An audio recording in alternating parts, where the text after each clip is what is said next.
Yo siempre digo que es uno de los lugares que uno no puede morirse sin haberlo conocido antes. Su gente, su comida, su naturaleza, su historia.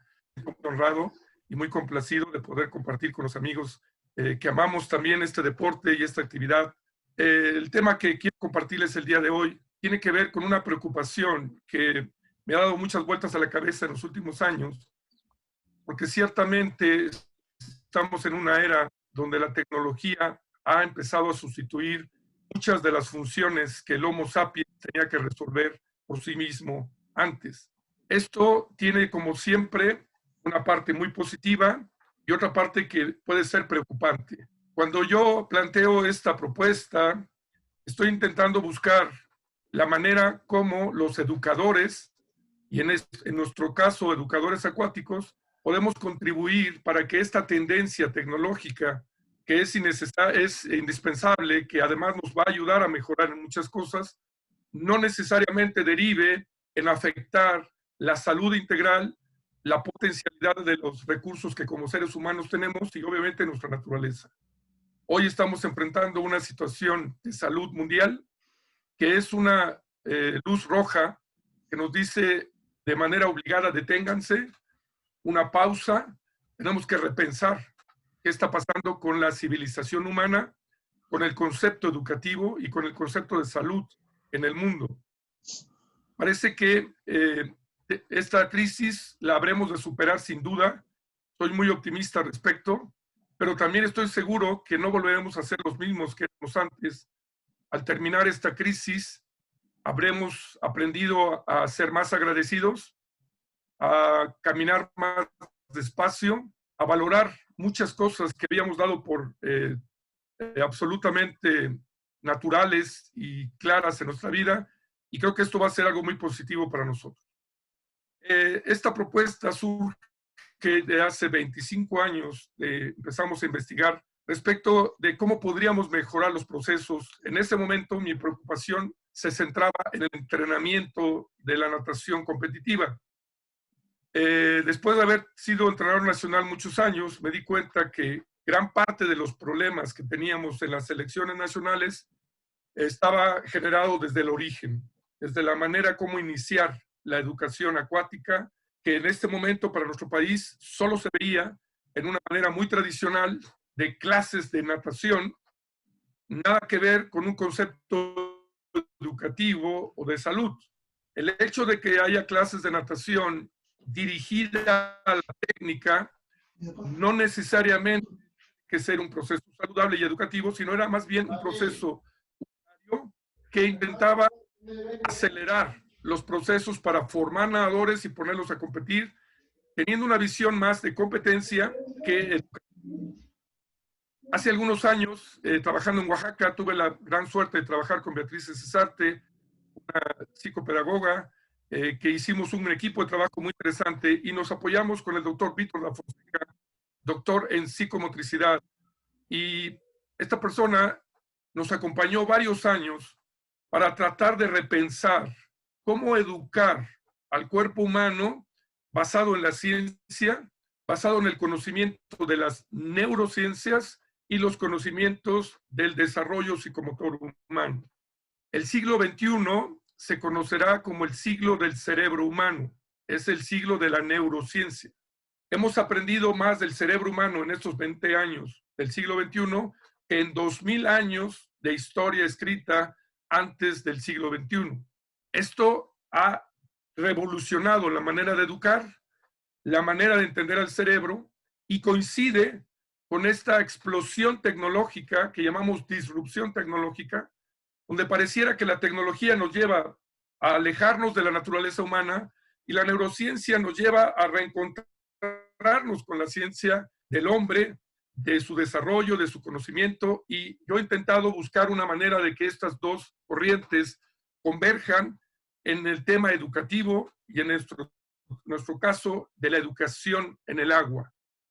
Hay un gran historiador muy conocido que ha tenido los bestsellers más importantes en los últimos años, Yuval Noah Harari. Yuval Noah Harari es docente en la Universidad de Hebrón en Israel y es doctor en ciencias. Él, entre sus libros más importantes está Homo Deus, de hombres a dioses, y 21 lecciones para el siglo XXI.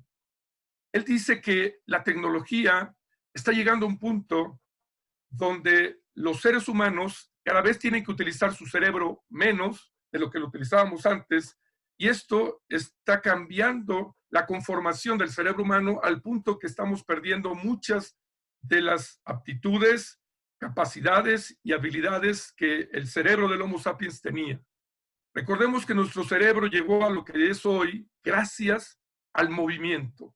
Fue la necesidad de utilizar las manos, la boca y la bipedestación lo que fue potenciando el desarrollo de nuestro cerebro. Con el desarrollo de la tecnología, cada vez utilizamos menos y menos el cuerpo. Pero no solamente el cuerpo, también la mente.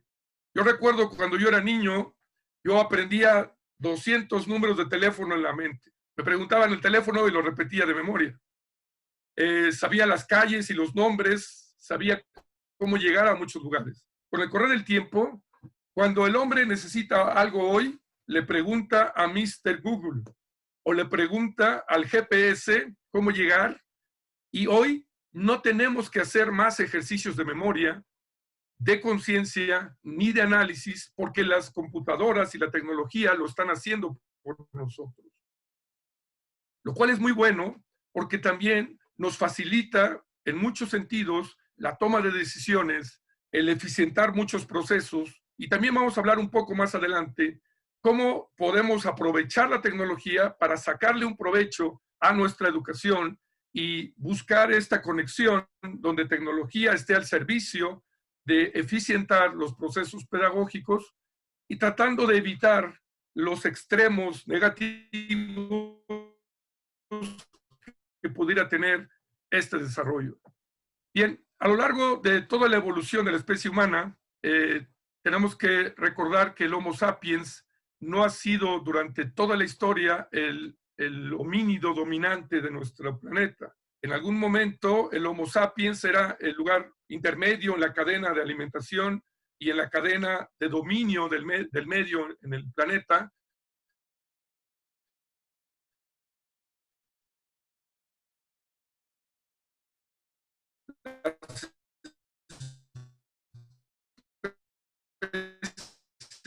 Dominantes en algún momento fueron los grandes predadores y el hombre fue conquistando, pero ese dominio fue el resultado de nuestro cerebro, que entre otras cuestiones tiene la gran facultad de crear realidades paralelas a la realidad objetiva. Hay una serie de entes creados por el hombre que solo existen en nuestra cabeza. Por ejemplo, el concepto dinero, ¿no? Hoy todos decimos, yo tengo una cuenta de banco donde tengo miles, tengo quizá unas monedas en mi casa, y todo está artificialmente en un número que si yo pago con una tarjeta me van a descontar, y realmente lo que tengo es un balance de sumas y restas, donde me dicen tus sumas y tus restas de lo que gastaste y de lo que ingresaste, tienes tanto, pero nunca lo tienes. Es una idea, es una creación ficticia. El problema es que el mundo ficticio que el hombre ha creado está poniendo en riesgo a la realidad objetiva. Hoy, la supervivencia de las especies, las abejas, por ejemplo, que son las polinizadoras y de las cuales depende todo el ecosistema, de muchas de las especies en peligro de extinción, depende de las decisiones en una computadora de la economía, de posiciones políticas, de posiciones teóricas que no son reales, pero que existen solo creadas por el hombre. Esto, como siempre, tiene su parte buena y su parte negativa, y aquí intentaremos buscar cómo llevar todo esto hacia una propuesta de educación acuática. La pandemia más grande que enfrenta nuestra civilización no es la pandemia del coronavirus. Existen otras, muchísimo más graves. El síndrome metabólico, la diabetes, por nombrar algunas. Incluso la gripa común hoy cobra más víctimas. El problema de esta es que es muy contagiosa. Pero la mayor pandemia que hay se llama hipocinesia, que significa cada vez menos movimiento del ser humano, con todas las consecuencias que derivan de esta, que tiene que ver con obesidad, con pérdida de facultades físicas y con un impacto en la parte emocional que está estrechamente ligada a la explosión hormonal, a la regulación metabólica y a la manera de entender y ver la vida. El ser humano durante muchas generaciones fue capaz de utilizar su cuerpo siempre combinándolo con emociones y con pensamiento crítico. En el siglo XXI, el pensamiento crítico, con la irrupción de la tecnología, cada vez parece más alejado de nuestra naturaleza. Como yo decía, hoy no hay que hacer muchos razonamientos, hoy ni siquiera hay que estudiar demasiado, todo está ahí, yo puedo preguntarle a mi smartphone y en este momento me explica lo que yo no conozco. Sin embargo, esta ruta rápida y corta implica menos ejercicio y menos desafío para todas las potencialidades del ser humano. Tenemos que recordar que el cerebro humano es el órgano más sofisticado de la creación en la naturaleza conocida por el hombre. También hay que decir que conocemos demasiado poco de nuestro universo porque nuestra galaxia equivale a un grano de arena en el mar. Hay tantos miles de galaxias que no conocemos realmente el universo, pero la limitada concepción que tenemos del universo, sabemos que nuestra especie es el único ser psicomotor de la creación en el planeta Tierra. ¿Y qué implica la psicomotricidad? Somos la única especie que es capaz de realizar movimientos anticipando el resultado de manera voluntaria, consciente e intencional y premeditadamente poder modificar todo lo que sucede alrededor a través de los movimientos que realizamos con nuestro cuerpo. Este desarrollo tan complejo de nuestro cerebro también tiene implicaciones muy relevantes a la hora de plantear los modelos educativos.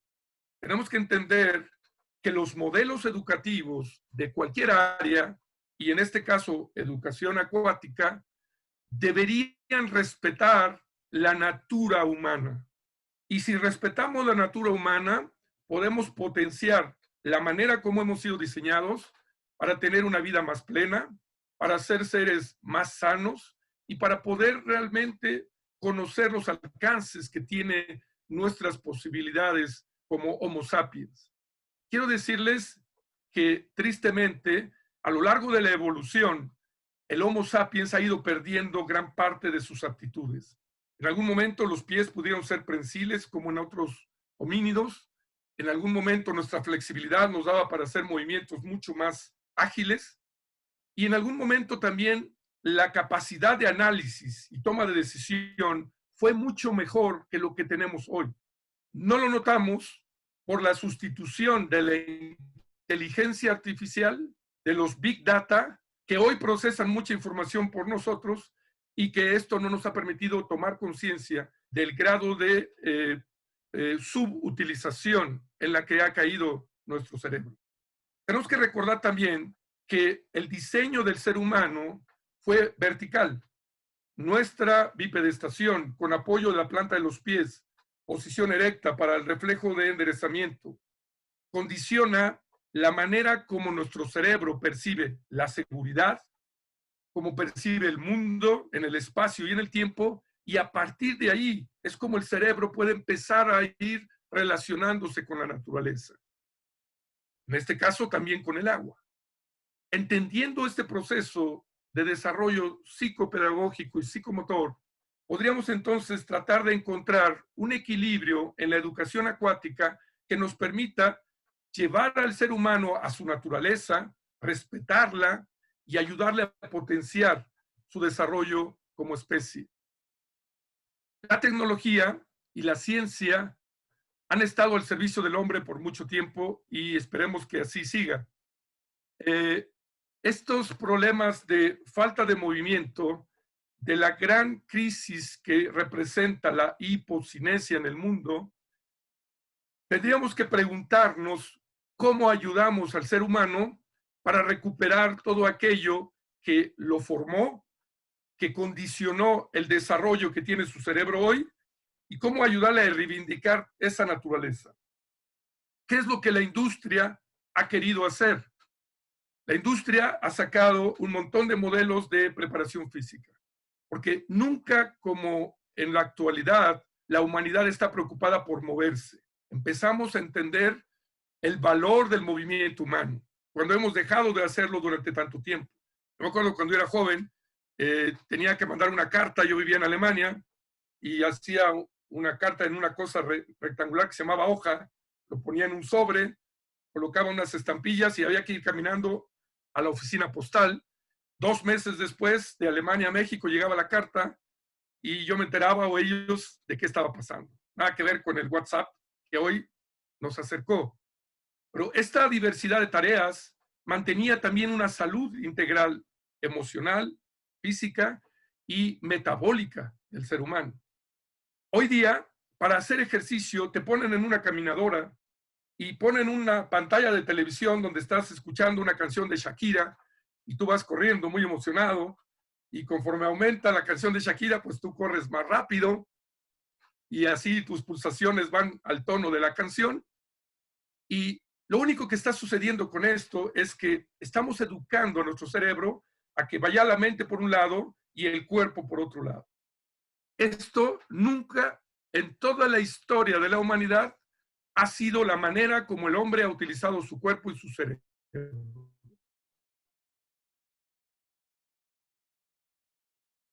Esta manera de ejercer solo con procesos metabólicos, separándolos de la mente y la conciencia, es absolutamente contrario a la natura humana. Nosotros tenemos una maravilla de actividad física, que es el agua, donde podemos llevar a una persona desde que es un producto en gestación hasta que llegue el día de despedirnos del planeta. En todas las etapas de la ontogénesis o el desarrollo de la vida de un hombre, podríamos practicar actividad acuática. Esto no lo puede decir cualquier actividad, quizás sea la única que yo puedo hacer toda la vida. Y esta riqueza que nos permite el agua puede ser un buen antídoto en la búsqueda de equilibrar todo esto que está sucediendo a nuestro alrededor, que si bien es fascinante, por eso hoy podemos tener una conferencia vía Zoom, que tiene una maravillosa cantidad de oportunidades. Busquemos el equilibrio en los puntos en los que la naturaleza humana requiere seguirse desarrollando. Bien, entonces yo intentaba encontrar una propuesta metodológica que permitiera equilibrar este desarrollo, por un lado, y por otro lado, tratar de revertir una tendencia que yo he observado en Latinoamérica de manera muy común, quizá más que en otros lugares del mundo. Y era que durante muchos años hubo una educación acuática tradicional. Las clases de natación invariablemente derivaban en reclutar alumnos para competir y llevarlos a la natación competitiva, lo cual es muy bueno en muchos sentidos. La formación de nadadores, de competidores, la representación nacional, el fomento de esta actividad es muy bueno, pero seguía siendo insuficiente para mucha parte de la población que no se veía en el programa deportivo por edad, por necesidades, por gustos o por condiciones diversas que no les permitía ser parte del programa deportivo competitivo. Y esta población que no encajaba en el modelo tradicional era la gran mayoría. En el caso de México, sabemos que 9 de cada 100 personas que vienen a una piscina llegarán a un programa deportivo, másters, triatlón, natación competitiva, pero el 91% tiene otros propósitos, otros objetivos y otras necesidades. Y mi pregunta era, ¿cómo lograr equilibrar esta necesidad de salud, de educación, con la parte deportiva?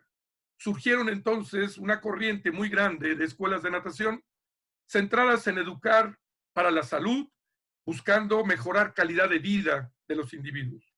Pero empezó a haber un divorcio entre deporte y actividad física de salud. Y a mí me parece un absurdo, porque estas dos actividades o estas dos áreas de la actividad son complementarias son interdependientes y son de alguna manera necesarias para atender lo que la población en su conjunto requiere de la actividad acuática. Por lo tanto, querer negar o satanizar una u otra, tratando de mantenerlas separadas, me parecía una necedad que tendríamos que resolver. Y entonces, esta propuesta metodológica intenta también recuperar el vínculo y la relación entre deporte, educación, salud, con el deporte competitivo y la actividad física en conjunto. Lo primero que tendríamos que preguntarnos, y esto fue el cuestionamiento que yo me he hecho mucho tiempo, ha sido, ¿es que la actividad física es un medio o es un fin? Si la actividad física acuática es un fin, entonces bastará con que el niño nade rápido para que no se ahogue y lo lleve de vacaciones. Entonces se cumplirá el objetivo porque ya nada crawl, dorso y pecho y yo me siento contento y satisfecho. Si el niño gana la medalla, calificó al evento, se cumplieron los fines para los cuales se tenía pensada la actividad acuática.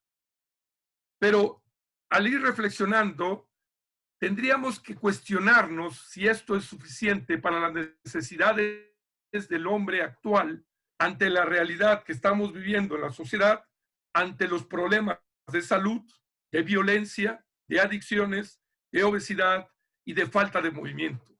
Que para mí esas prioridades son mucho más exigentes y mucho más importantes que solo aspirar a una medalla. No porque la medalla sea mala o no sea importante, sino porque hay cuestiones de las cuales incluso depende la medalla, que es garantizar este otro aspecto. Si observamos los países que tienen mayor número de medallas en la natación, tienen una salud educativa orientada a la actividad física, con opciones para toda la población, y esto favorece el desarrollo de la parte deportiva también.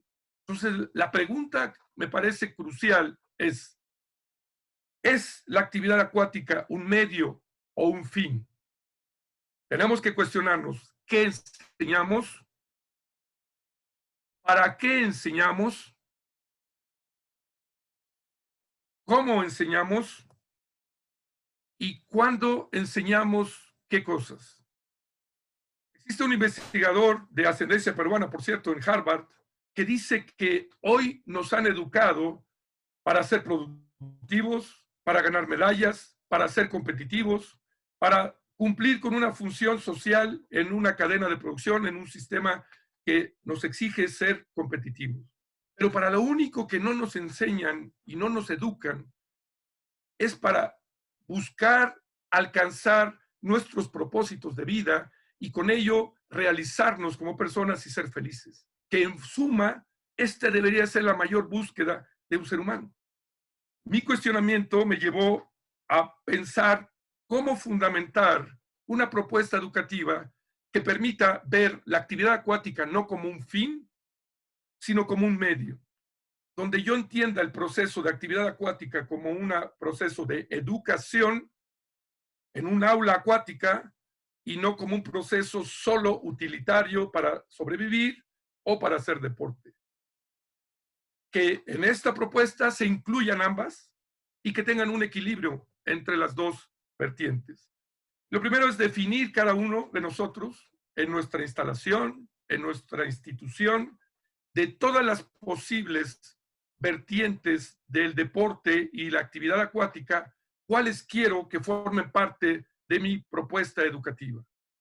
Aquí habrá muy diversas necesidades dependiendo de la orientación que tenga la institución, del financiamiento, de los fines y las misiones que cada una se plantee. Este razonamiento me llevó entonces a llegar a una metodología que yo he definido como aprender. Y la palabra aprender surge de una búsqueda de muchos años, de tratar de explicarle a nuestra gente. Primero me interesaba explicarle a los padres de los alumnos que tenemos, a mis maestros, a mis colaboradores, cómo quisiéramos transformar este proceso de educación acuática ante toda esta realidad un poco caótica del mundo que estábamos viendo y cómo poderlo hacer de manera fácil. Y yo recuerdo haber tenido muchas sesiones a lo largo de años, hasta que encontré una persona que es especialista en mercadotecnia y me dijo, todo eso que me acabas de explicar suena muy interesante, pero está muy complicado, nadie lo va a entender. Si tú lo entiendes, pues está muy bien, pero yo no creo que alguien más te entienda. Entonces busca decirlo en una palabra. Créanme que ha sido tan difícil encontrar la palabra que me tomó más de 2 años. Y luego encontré que esta palabra es maravillosa porque refleja todo lo que tiene que reflejar el concepto educativo. Aprender es el propósito máximo del cerebro humano. Este cerebro tiene como principal función y necesidad aprender.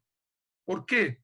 Porque las tareas fundamentales del cerebro son primero garantizar la supervivencia y después poder mantener viva la especie, transmitiendo los genes de generación en generación para poder reproducirse y mantenernos como especie. Estas dos tareas solo se pueden lograr si tenemos la capacidad de aprender. En la medida que aprendemos cómo funciona la naturaleza, dónde están los depredadores, dónde busco el alimento, cómo me defiendo de tal cosa, esa capacidad de aprender es la única que le permite cumplir esas funciones vitales a nuestro cerebro y a la especie del Homo sapiens. ¿De dónde surge entonces aprender como base pedagógica? Traté de hacer un acrónimo cuyas letras, cada una de ellas, explicara uno de los fundamentos de esta propuesta educativa para la salud integral, para la educación, buscando que realmente contribuya a mejorar la calidad de vida de un ser humano. El primer concepto se llamaba autonomía en el agua, que es la primera A de aprender. Lo que intentamos explicar aquí es que a partir del conocimiento de la psicomotricidad humana, entendemos que el hombre aprende haciendo, learning by doing.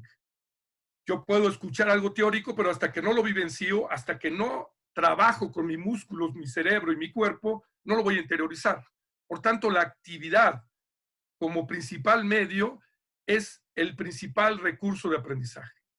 Y veíamos que llegaban los niños a una piscina, lo ponen en una tabla, estiran los brazos, jalan las piernas y le mueven las piernas, le mueven los brazos, tratando de reemplazar el reto psicomotor de su cerebro, utilizando artificialmente el cerebro del profesor para manipular el cuerpo, con ello inhabilitando y dejando fuera del rol activo en este proceso al propio cerebro del individuo. Esto sería como pretender moverle los brazos a un niño y moverle los pies para que camine. Yo me preguntaba, ¿será que así es como el cerebro va a aprender mejor? ¿O es necesario que pongamos al individuo ante el reto de tener que tener la necesidad de resolver algo, porque ante la necesidad yo me voy a ver motivado para tratar de resolverlo? Es así como el bebé aprende. La necesidad de equilibrarse y ponerse de pie y caminar y la curiosidad para ir y venir es lo que lo mueve a vencer el gran desafío de la gravedad, la postura equilibrada y empezar a dominar su cuerpo.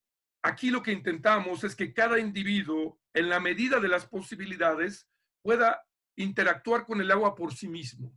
Entre menos manipulación artificial, no pretendiendo sustituir con materiales la falta de habilidades, que ese es otro problema. No solo manipular, sino como el niño no flota y va con todo el grupo, pues le voy a poner un espagueti, un flotador para que se mantenga y tenga la ilusión de que controla el equilibrio y la flotación.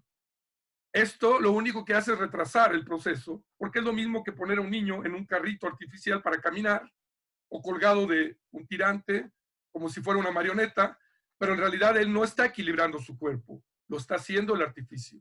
Y en eso sustituyo las funciones del cerebro, que ya de por sí la tecnología lo hace y no queremos que eso suceda aquí en el proceso.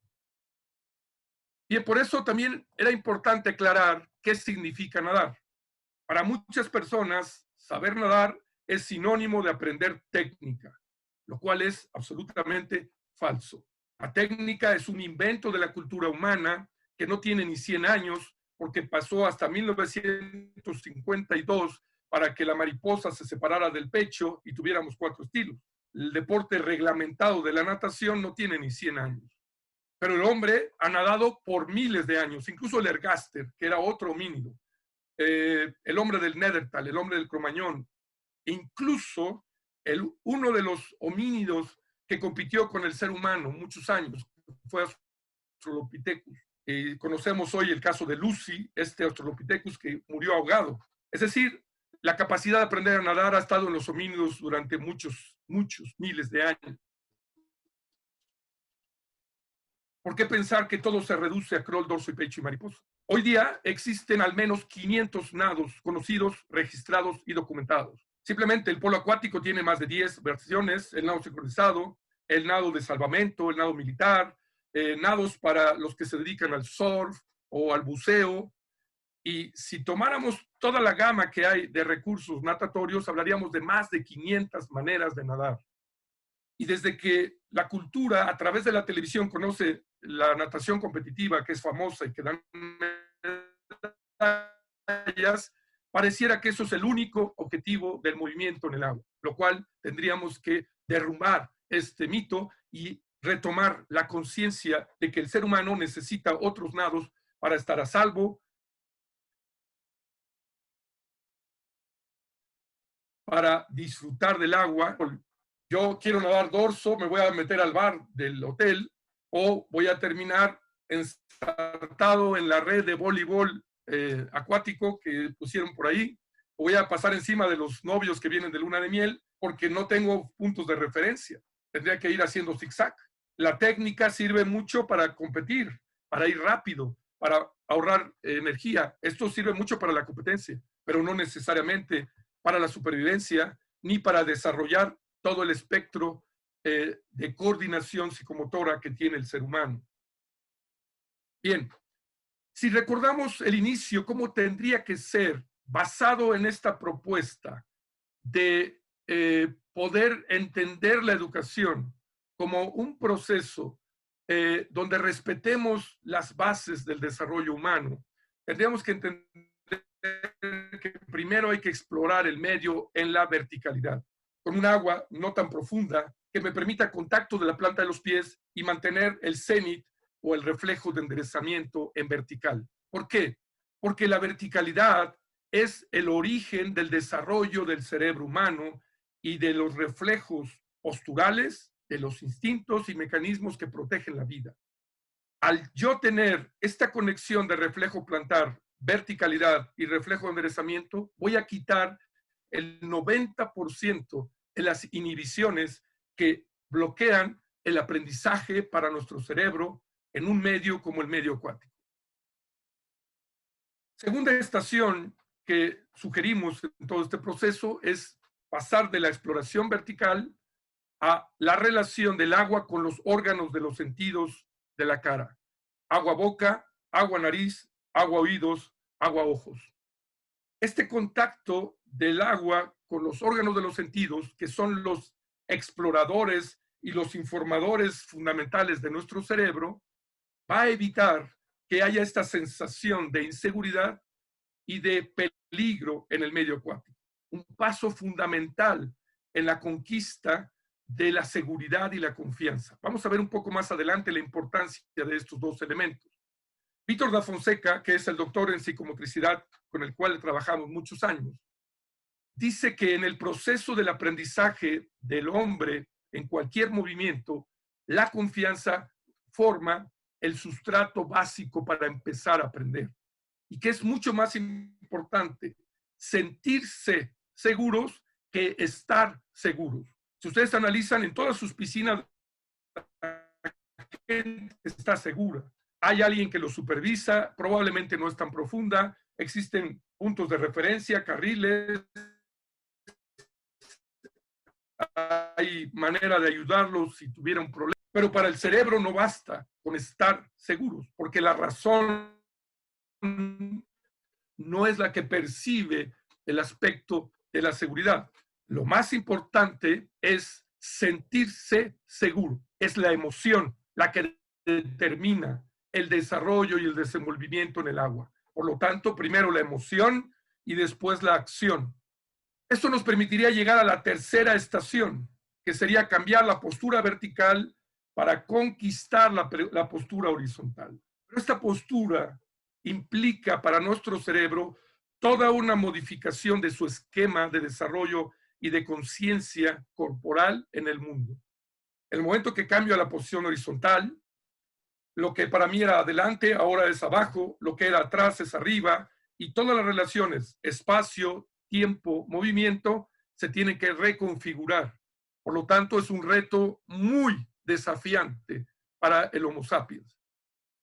La cuarta estación representa el punto donde, habiendo conseguido la posición horizontal, yo puedo empezar a hacer los primeros acercamientos a un nado. Entendida la natación no como técnica, que esto sería un gran error, sino como la habilidad del ser humano para desplazarse de forma voluntaria, de forma consciente, orientándose en el medio acuático y siendo capaz de respirar durante todo el trayecto. Si yo tengo un individuo que se orienta en el agua,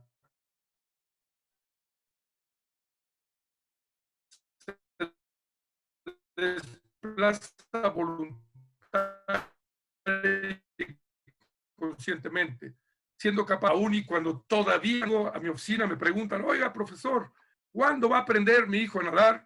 Quiero que me diga, pues si no, para no pagar la siguiente mensualidad. Yo le digo, señora, yo le tengo una noticia. Su hijo ya nada. No me diga. Yo no lo he visto nadar como Michael Phelps, con los brazos así para adelante. Y le explico que eso no es necesario, que él ya tiene un seguro de vida porque ya puede de manera autónoma ir en cualquier dirección, controlando a voluntad sus movimientos y estando salvo en el agua. Ese es el primer gran reto. Siempre he dicho que primero tenemos que enseñar a nadar a un individuo y después enseñarle técnica.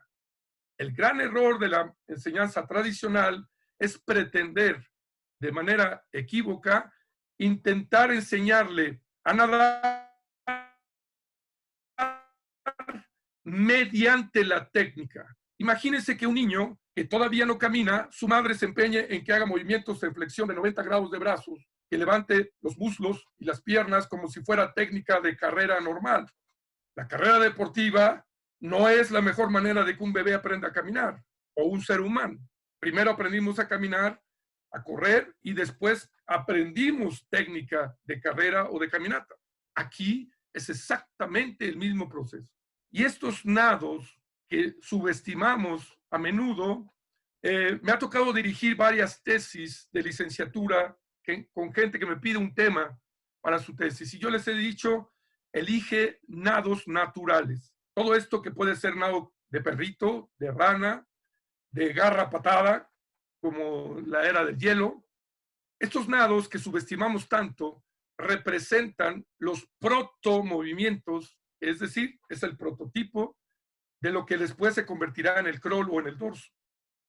Estos nados naturales son al crawl y el dorso lo mismo que el gateo al caminar y al correr. Así como un bebé necesita gatear para después caminar y correr, y el haber gateado no le va a afectar, sino todo lo contrario, para caminar y correr, aquí es exactamente lo mismo. La relación nado naturales, nado técnico, es la misma relación que gatear con caminar y correr. Bien, pero abundando un poco más en esta fundamentación científica de la metodología aprender, tenía otra gran inquietud que era, ¿por qué esta urgencia de que los niños tienen que aprender rápido? Y me puse a investigar y descubrí cosas que ustedes conocen, que todos conocemos, pero que a veces no las relacionamos con la enseñanza. Primera cosa importante es que el hombre es la especie que tarda más tiempo en terminar de madurar. Imagínense que nos tardamos un año solo en ponernos de pie y caminar. Nuestra infancia dura 12 años y todavía no somos adultos. La edad adulta del cerebro humano se alcanza alrededor de los 26, 27 años, que es cuando termina su maduración. En las mujeres, generalmente un poco antes y los varones un poquito después. pero es después de los 23, 24 años donde nuestro cerebro ha madurado lo suficiente. Es el órgano que tarda más en madurar de todo nuestro cerebro. Por eso resulta contradictorio que la cultura trata de acelerar los procesos como si ir más rápido fuera mejor. Mi cuestionamiento a veces a los padres es, ¿usted quiere que su hijo aprenda más rápido o que aprenda mejor? ¿Usted quiere que él disfrute y se enamore del agua o que por aprender rápido pierda el placer de nadar? Cuando un padre me dice, es que yo quisiera que mi hijo nade a los 3 años porque así aprendió su hermano, mi respuesta es, a mí me gustaría que él ame la natación a los 3, a los 13, a los 23 y que cuando llegue a los 63 siga enamorado del agua, porque esto será una muestra de que hemos sido exitosos en darle al... Este investigador, Boris Cyrulnik, les recomiendo lo lean, es conocido en el mundo como el padre de la resiliencia, esta capacidad del hombre de recuperarse y salir avante después de una crisis, después de haber hecho pedazos a la mejor parte de su vida, reconstruirse, pegar sus piezas y salir fortalecido. En una entrevista que le hicieron en París recientemente a Boris Cyrulnik, le preguntaban, ¿usted qué propone para que la educación en el mundo mejore? Y él, después de dar muchas explicaciones, la conclusión fue, para que la educación en un cerebro que tarda tanto tiempo en madurar y que tiene una lentitud en consolidar todos los procesos, la educación habría de ralentizarse. Es decir, es una necedad cultural poco sana pretender correr por aprender cada vez más rápido. Hoy en los países escandinavos, hasta los 9 años, no se le da gran importancia a los contenidos de matemáticas, gramática, etcétera. Los primeros 8 años se prioriza lo que se llaman las competencias blandas, que es la posibilidad de interactuar con otros individuos, de tener tolerancia, empatía, resiliencia, trabajo en equipo, cultura del esfuerzo, más apostándole al trabajo colaborativo que al trabajo competitivo. Esta formación de seres humanos capaces de ir a su ritmo y de hombres adultos, padres, educadores, que saben respetar el tiempo que necesita para aprender un niño es fundamental. Lo cual no quiere decir que tenga que ser lento. Hay algunas fases que serán más lentas de lo que son ahora. Hay algunos procesos que tenemos que entender que tomará más tiempo consolidar, pero que si lo proyectamos en el tiempo, es ahorrar tiempo, porque a la larga llegamos más rápido al destino final, cuando al principio a lo mejor permitimos más tiempo de consolidar los aprendizajes. Bien, vamos a pasar a la P. Es la segunda letra de aprender. Es la base psicomotora del desarrollo humano. Esta base del conocimiento de la psicomotricidad nos permite entender que somos seres que nacemos prematuros. ¿Por qué el Homo sapiens nace prematuro? Porque al llegar a la bipedestación, la pelvis de la mujer se hizo más estrecha y había más presión de la cabeza del bebé hacia el espacio vaginal, lo cual empezó a provocar partos prematuros. Al correr cientos de miles de años, los bebés que nacían prematuros eran los únicos que podían sobrevivir, porque aquellos que terminaban su gestación en el vientre no tenían una compatibilidad del tamaño del cráneo con el espacio óseo de la mujer y su supervivencia estaba comprometida. Nos convertimos en especies prematuras, igual que los marsupiales. Los canguros nacen prematuros y terminan de madurar en el marsupio de su madre. Los bebés humanos nacemos prematuros y tenemos un apego con la madre. Por eso existe en la naturaleza una sana dependencia del bebé a la madre, lo cual llamamos binomio bebé-mamá, para que garanticemos la vida del bebé que no puede bastarse por sí mismo y que para caminar solamente necesita 1 año. Esta condición modifica los procesos de aprendizaje y por eso resulta a veces incongruente pretender enseñar técnica a un niño de 3, 4 años cuando él todavía no tiene la madurez neuromotora ni la conciencia corporal como para realmente entrar a un proceso tan complejo de aprendizaje. Así es que lo que llamamos el sistema psicomotor humano, que está constituido por el tono muscular primero, nacemos hipotónicos, no tenemos ningún control de la postura, somos como una gelatina flácida. Poco a poco vamos conquistando el equilibrio de la postura vertical y luego la lateralización, que es una especialización hemisférica. Nuestros hemisferios se especializan. El lado derecho tiene el control de la coordinación motriz fina, por lo tanto soy zurdo. Si el lado izquierdo tiene el control de la coordinación motriz fina, soy diestro, porque se cruzan estas líneas de control. Y esta consolidación de los procesos madurativos tardará al menos, para llegar a un dominio de la técnica, por lo menos 8 años de la maduración neuromotora. Vamos a ir construyendo este sistema psicomotor que nos permiten entonces llegar a los aprendizajes complejos, como es la técnica. Estos aprendizajes, de todas maneras, empezarán siendo generales y globalizados, con una coordinación gruesa, que es torpe, es imprecisa, para después ir llegando poco a poco a refinar el movimiento y convertirlo en algo más específico, más segmentado. Esta consolidación del sistema psicomotor desde el nacimiento, donde apenas controlamos la cabeza y la nuca y vamos adquiriendo mayor dominio del cuerpo, le llamamos un proceso de ontogénesis psicomotora, la consolidación del control del cuerpo. Y normalmente es cerca de los 10, 12 años cuando tenemos suficiente control del cuerpo.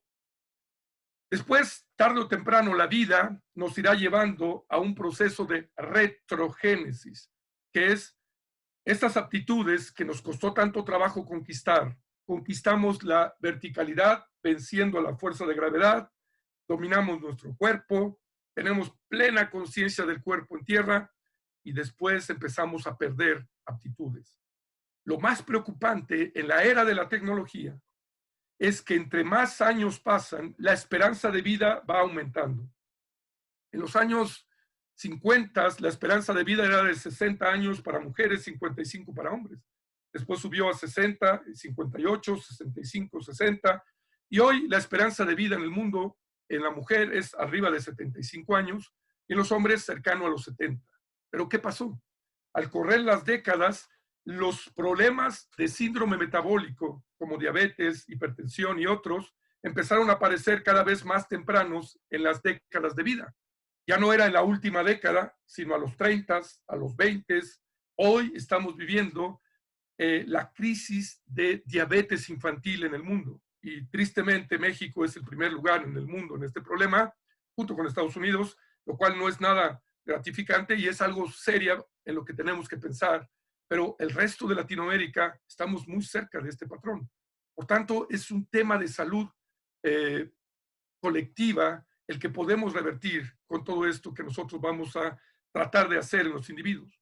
Hoy sabemos que esta curva que decrece no tiene que ver con una edad cronológica. Es decir, pensaríamos al llegar a los 40, 50 va a decaer. Vemos personas que llegan a los 60 y no han empezado a decaer. Pero también vemos, preocupantemente, jóvenes de 30, 25 años que ya empezaron esta retrogénesis por un estilo de vida que no ha sido el adecuado para conservar esas potencialidades. Bien, desde el punto de vista de la psicomotricidad humana, tenemos 3 pilares en los que fundamentamos nuestra metodología. La filogénesis, o este conocimiento de cómo hemos evolucionado hasta ser la ontogénesis, o cómo a lo largo de la vida se van adquiriendo o perdiendo capacidades y habilidades, y la sociogénesis.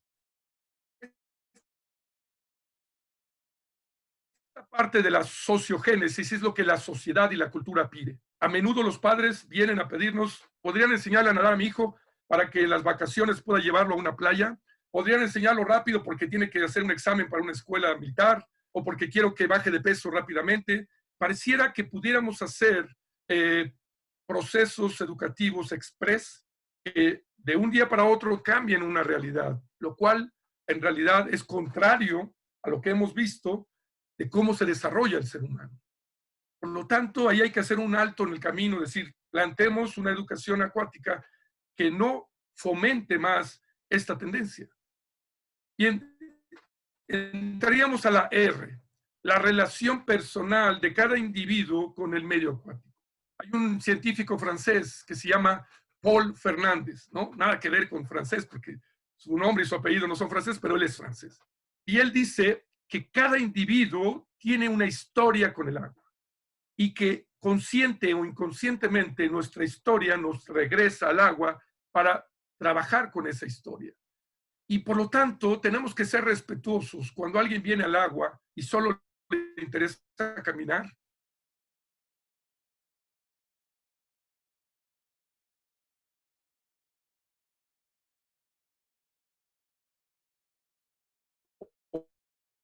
O relajarse o nadar para mover su cuerpo y sentirse feliz, y que no necesita. Dice, como la tarea más importante del hombre es aprender, porque todo depende de su capacidad de aprender, en la vida, aquellos que fallamos en aprender, aprendemos a fallar. Si no somos capaces de estar atentos, receptivos, de forma autocrítica y con humildad para romper y cuestionarnos nuestros propios paradigmas y reaprender, estamos cerrándonos a la posibilidad de seguir creciendo, evolucionando y mejorando.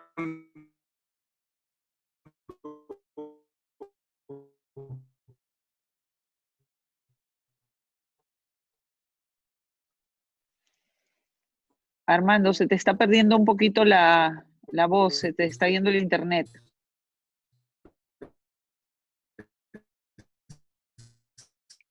No se Bien, viene escucha. la E. Ahora sí. De emoción y movimiento. Hoy sabemos la condición para que nuestro cerebro aprenda.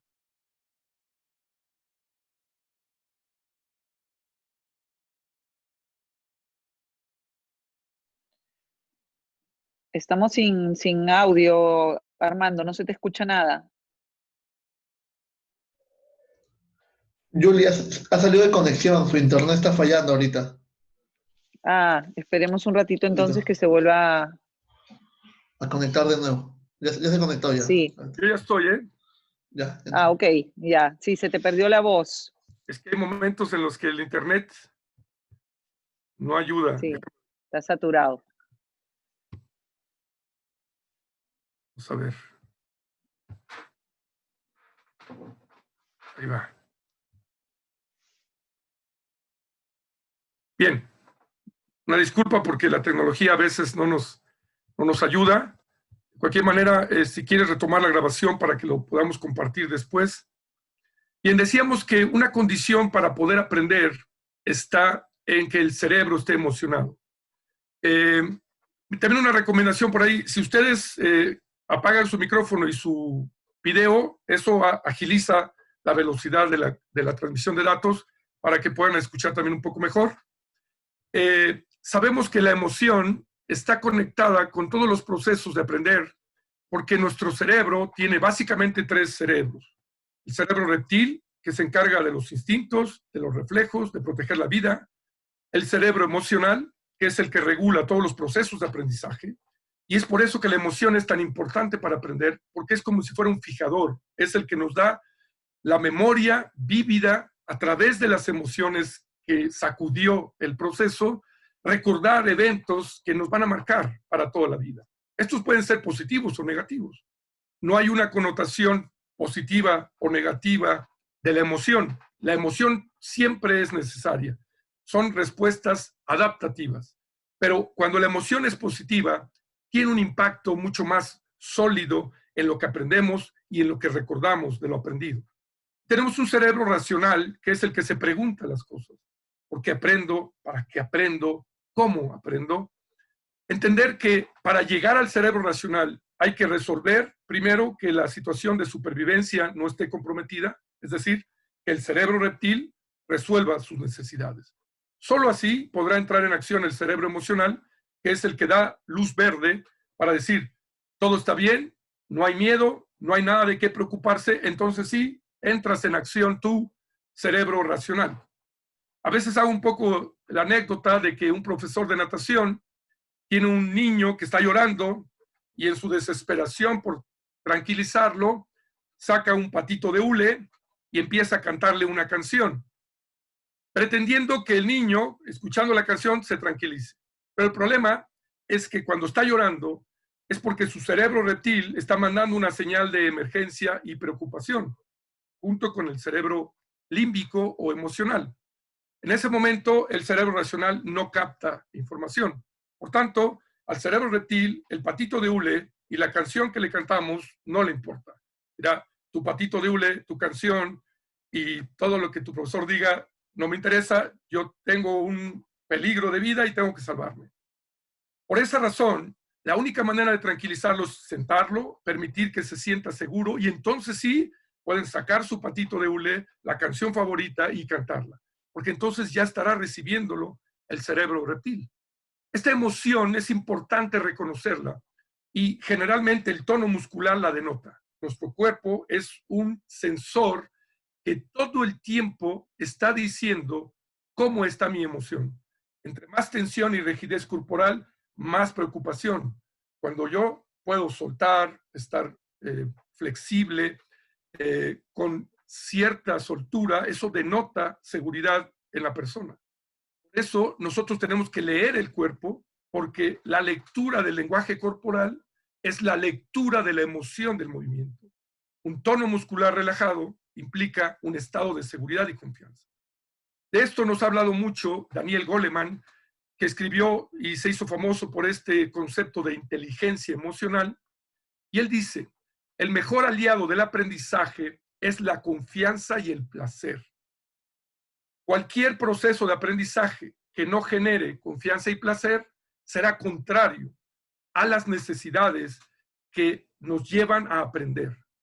Asegurémonos entonces que nuestros procesos de aprendizaje respetan por encima de cualquier otra necesidad la emoción que el niño, el joven, tiene durante el aprendizaje.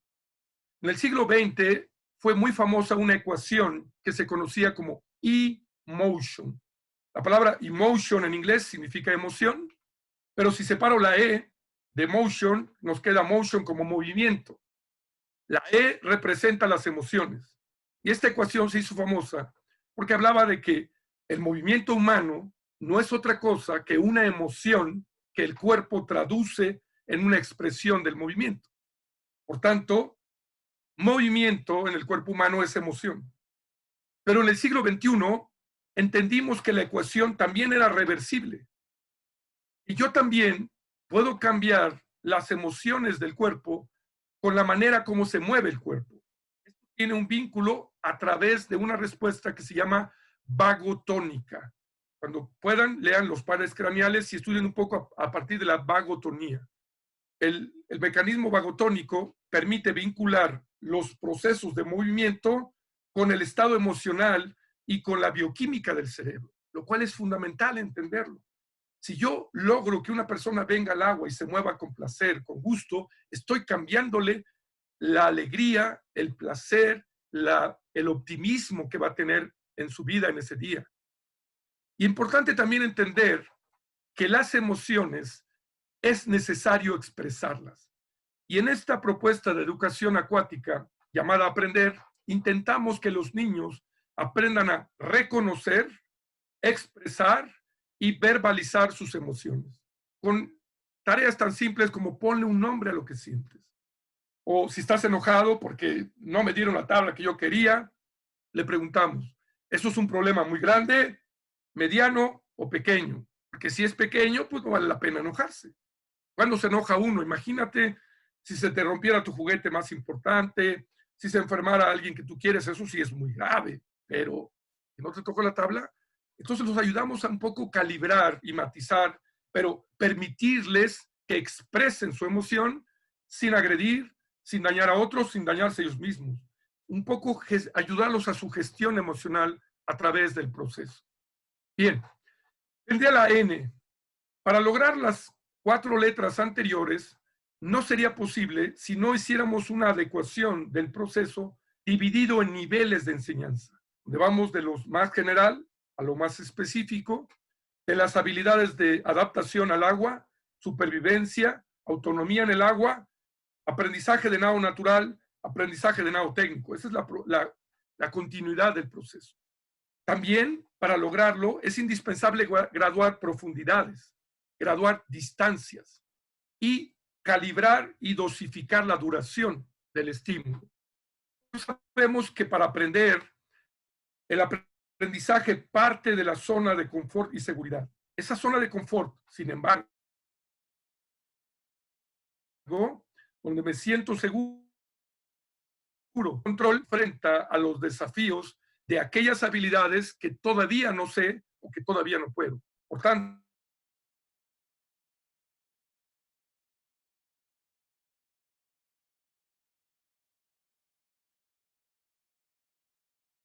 es aquello que te hace, partiendo de la zona de confort, los iremos llevando a una zona que hay que atravesar, que es la zona del miedo. Esa zona del miedo solo se puede atravesar si yo encuentro en la figura del profesor, en la manera de plantear la clase, en la forma como los ejercicios se plantean, algo que me inspire confianza.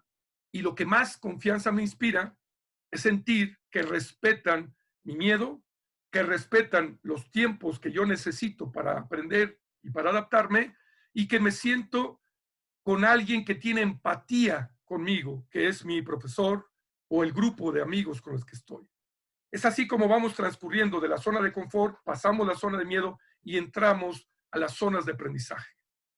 Hace muchos años, Lev Vygotsky, este gran científico soviético, nos explicaba que los individuos parten de su zona de seguridad y control a la zona de desarrollo proximal. Esa zona donde sigue el siguiente reto, la siguiente frontera a vencer.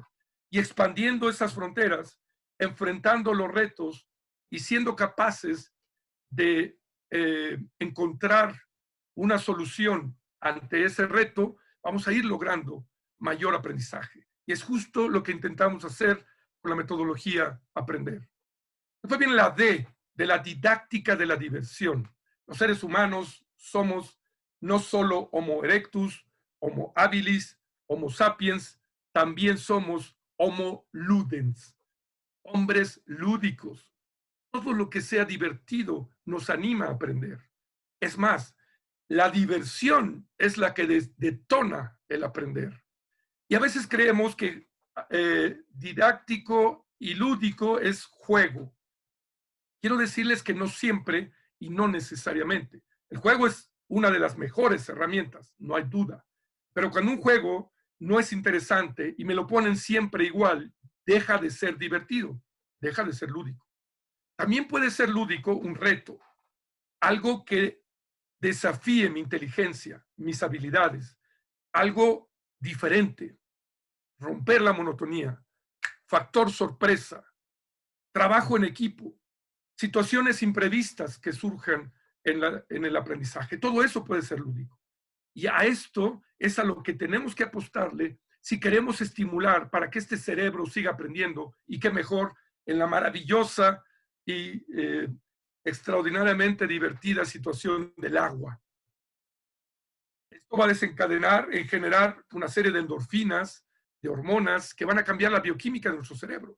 Dopamina, oxitocina, serotonina, entre otras, el BDNF, que es este factor neurotrófico del cerebro, que tienen que ver con el estado de sentirse bien, de sentirse contentos. No saben cuántos casos de depresión hay hoy en día por cuerpos que no se mueven más, por cuerpos que perdieron su naturaleza. Y nosotros tenemos ese regalo para darles y regresárselos. Después viene la E. La E habla de que el proceso es educación acuática versus clases de natación. Educación, porque aquí trabajamos en valores, en hábitos, en actitudes y no solo en movimientos. Pero esta educación la planteamos como educación basada en competencias. Queremos que los niños no solo sean competitivos, sino fundamentalmente competentes. Y competente y competitivo son diferentes cosas. El niño que es competente sabe utilizar sus conocimientos, sus habilidades, sus capacidades y sus actitudes. 4 recursos fundamentales para poder aprender y resolver estos retos que le va a imponer en la vida el aprender lo que sea. Esta manera de enseñar implica una gran diferencia a los programas de educación acuática basadas en contenidos. Hay programas que se basan en aprender la flecha, la respiración, la brazada, que son importantes, pero que no son suficientes. El aprender por competencias implica no solo lograr las habilidades, sino saber aplicarlas correctamente. Cuando las sé aplicar correctamente, me convierto en competente. Mientras seré hábil, pero no seré competente. Hay niños que saben muchas cosas en el agua, salen de vacaciones a una playa y no saben qué hacer y se ahogan, o en un río, o en una presa. Son incompetentes, porque no supieron aplicar lo que sabían. Solo sabían hacerlo en un contexto controlado que era su piscina, porque siempre eran condiciones estándar, donde podían anticipar, donde podían orientarse y donde tenían todo el control. Lo lleva a un lugar donde no tiene el control, puntos de referencia, no sabe cómo aplicar lo que sabía. Y para eso tenemos que tener diferentes formas de saber. Saber conocer cómo funciona el cuerpo, la profundidad, la fuerza de gravedad. Tengo que aprender a aprender por mí mismo. Por eso a veces los ponemos a utilizar un método que llamamos descubrimiento guiado, donde nosotros los acompañamos, pero que él descubra qué pasó. Haz una flecha así, así, así. Ahora escoge la que te permita llegar más lejos. Aprende a preguntarle a tu cuerpo, a tus sensaciones, a tus vivencias, y de ahí extrae el aprendizaje. Aprender a hacer. Sí, por supuesto, aquí se trata de hacer la patada y la brazada y la vuelta y la flecha, todo eso hay que hacerlo. Pero también hay que aprender a ser. Si yo quiero ser deportista, no se puede ser deportista de 2 horas en la tarde cada día.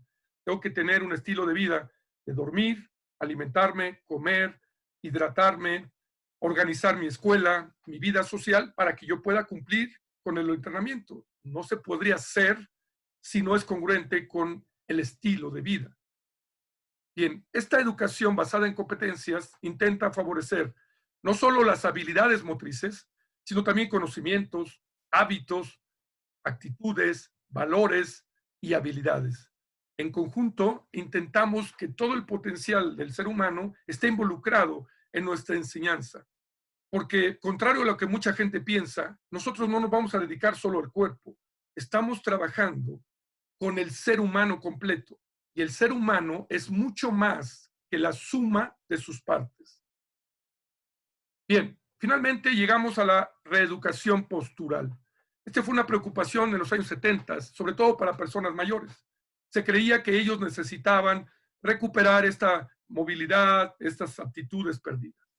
¿Qué es lo que ha pasado? Que con el correr de las décadas, estos problemas de falta de movimiento ahora son también para los niños. Presas de exceso de tecnología, muchos jóvenes sentados en una computadora en una oficina, y hoy jóvenes a muy temprana edad requieren ya de trabajo para reconstruir las posibilidades que su cuerpo le daba, que las han ido perdiendo. Y entonces encontrar este equilibrio entre cuerpo y mente, volviendo a el origen, regresar a la manera como nosotros nos hemos movido por tantos y tantos años y miles de años. Bien, quiero decirles que nosotros no es que estemos negados a la tecnología, sabemos los peligros, pero también la tenemos que utilizar. Tenemos una plataforma tecnológica donde llevamos toda la planeación del programa Aprender, porque sería absurdo no ser capaces de ver las ventajas y bondades que tiene la tecnología.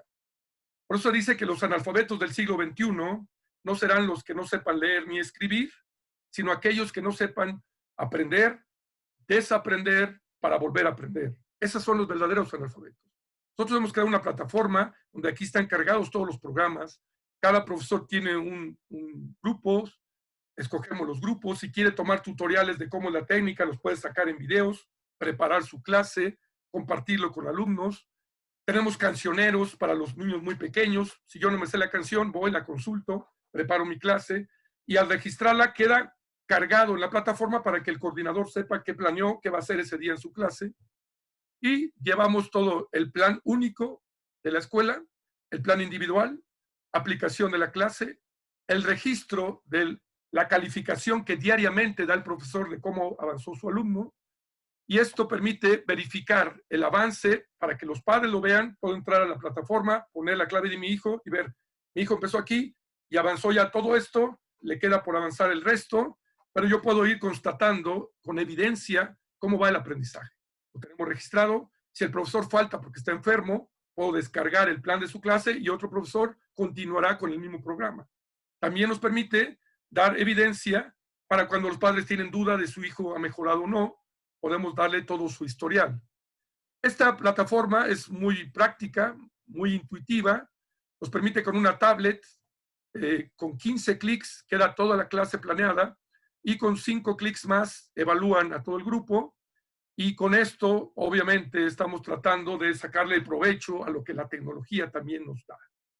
Bien, esto un poco es una panorámica que es difícil resumirlo en tan poco tiempo porque es un proceso complejo. Pero, como decíamos, la palabra aprender pretende simplificar un poco la comprensión. Les voy a compartir unos videos breves para que vean cómo funciona cada una de ellas, y voy a tener que cambiar la modalidad del Zoom. Por favor, si no se escucha o no se ve, me lo hacen saber para que podamos repetir. Bienvenidos al Centro Acuático Alemán, un espacio dedicado a la educación en el medio acuático con el objetivo de mejorar la calidad de vida y lograr una salud integral. La metodología que usamos se resume en una palabra: aprender. Autonomía en el agua. Nosotros no necesitamos que manipulen nuestro cuerpo para relacionarnos con el agua. El cuerpo humano tiene la capacidad de aprender. Tiene múltiples inteligencias que permiten que el cuerpo por sí solo se relacione con el agua.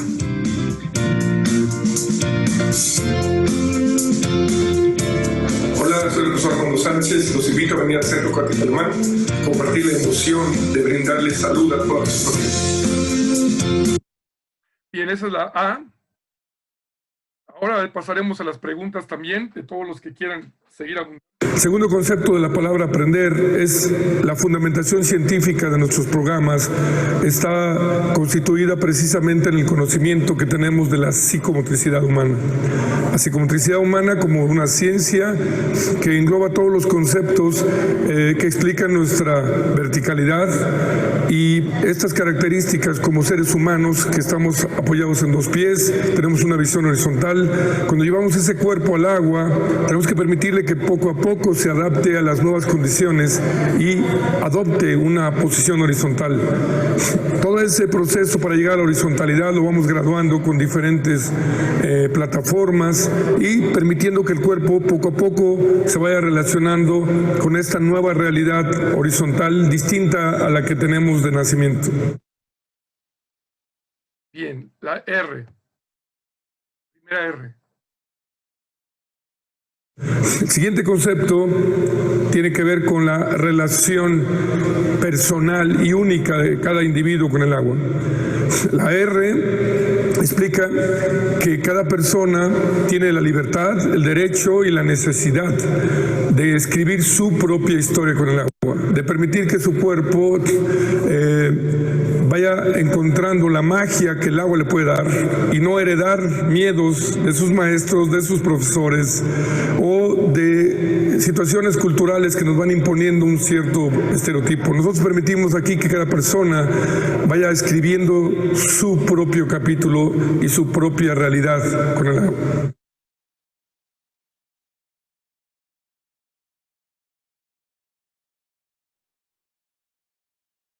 El siguiente concepto de nuestra metodología tiene que ver con la emoción.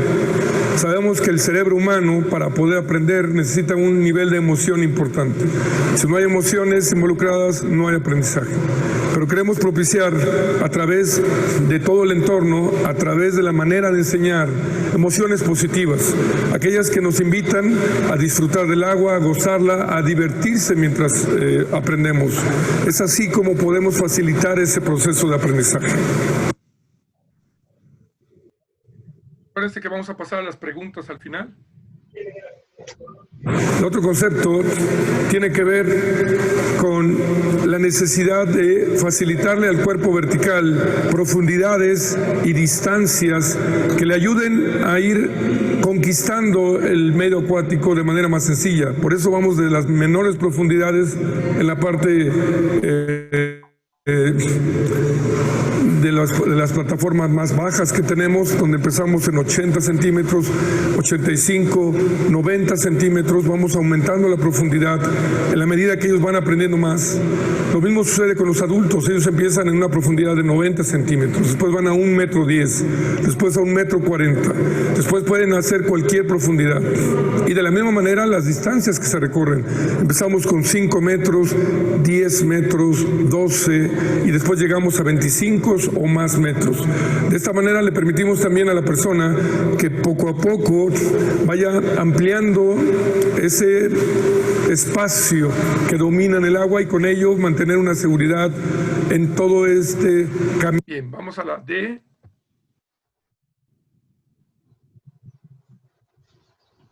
Después tenemos la D de la didáctica de la diversión. Como mencionábamos, necesitamos que el cerebro tenga una emoción positiva. Esta emoción positiva se logra mucho más cuando el aprender también propicia gozo, disfrute, que una persona entre al agua y venga a divertirse en el agua, facilita en mucho su manera de aprender y su manera de relacionarse con el agua. Somos homo ludens.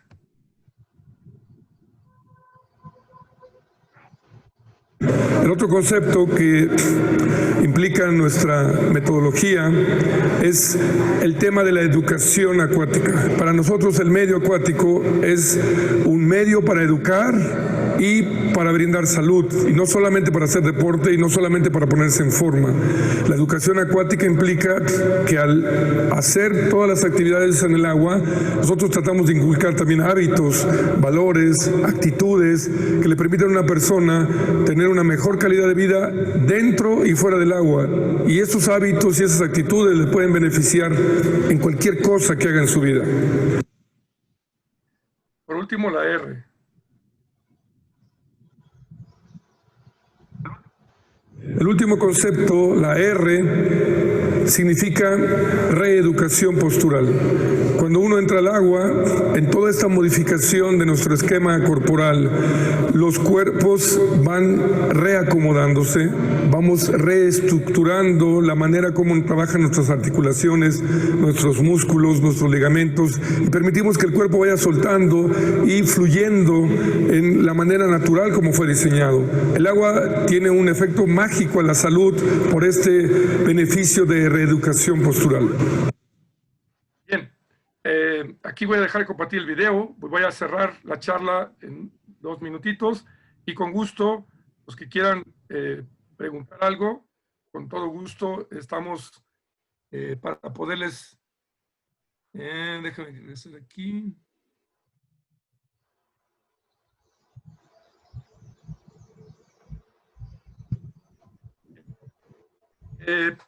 Quiero decirles que si bien buscamos éxito en la vida, el hecho sencillo es que el planeta Tierra hoy día no necesita más personas con éxito. En realidad lo que necesita son pacifistas, contadores de historias, amantes de todas las formas de vida y de paz que haya en nuestro planeta. Necesitamos gente que viva desde sus lugares y no tenga que huir porque tiene peligro, porque tiene que buscar empleo. Necesitamos gente con valor para unirse, para tener un mundo mejor. Y estas necesidades a menudo tienen poco que ver con la manera como la cultura occidental entiende el éxito. A veces se basa en la fama, en el dinero, en las posesiones.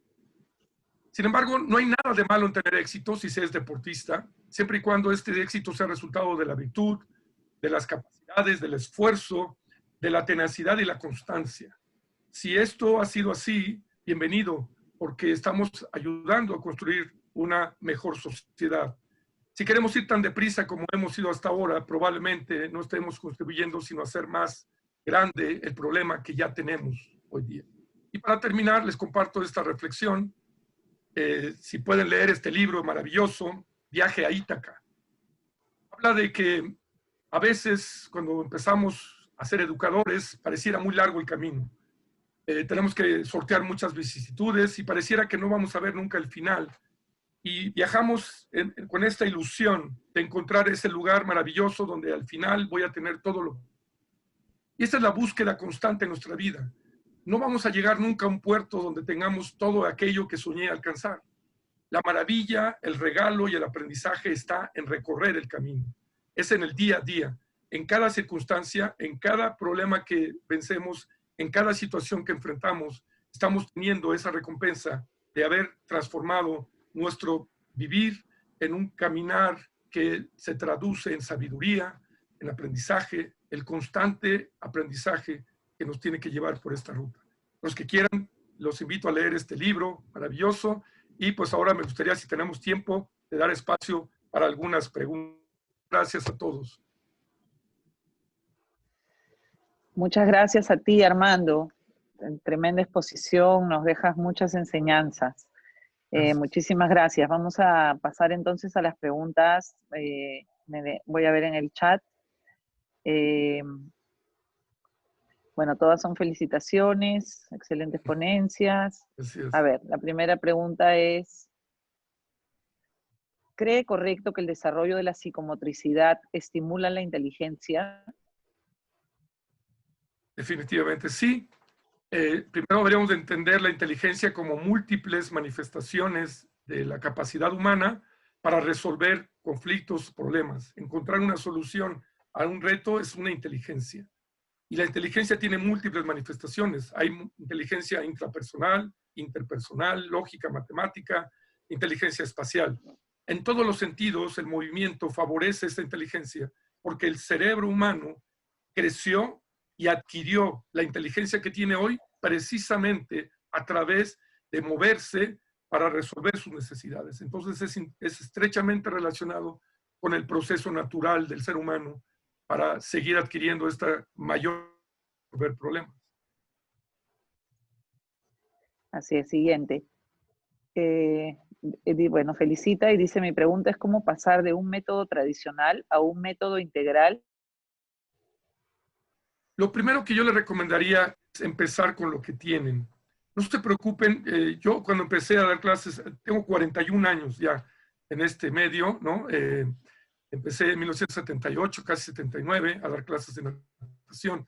Recuerdo muchas ocasiones, ahora tenemos una piscina muy buena que hemos creado en varios socios, se ha construido, cada escalón, cada plataforma tiene una razón de ser, pero muchas veces trabajábamos en piscinas profundas donde no había nada, inventábamos flotadores con botes de jugo o de leche, adaptábamos algunos materiales, la creatividad, la imaginación y la fuerza de voluntad son tus mejores aliados.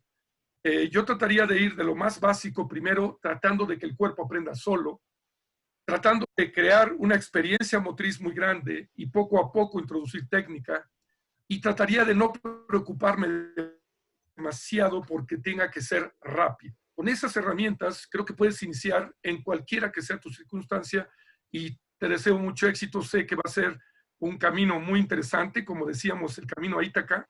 Ese camino va a ser retador, vas a enfrentar mucha crítica, mucha resistencia, pero también eso te da la certeza de que estás en el camino correcto, ¿no? Te felicito.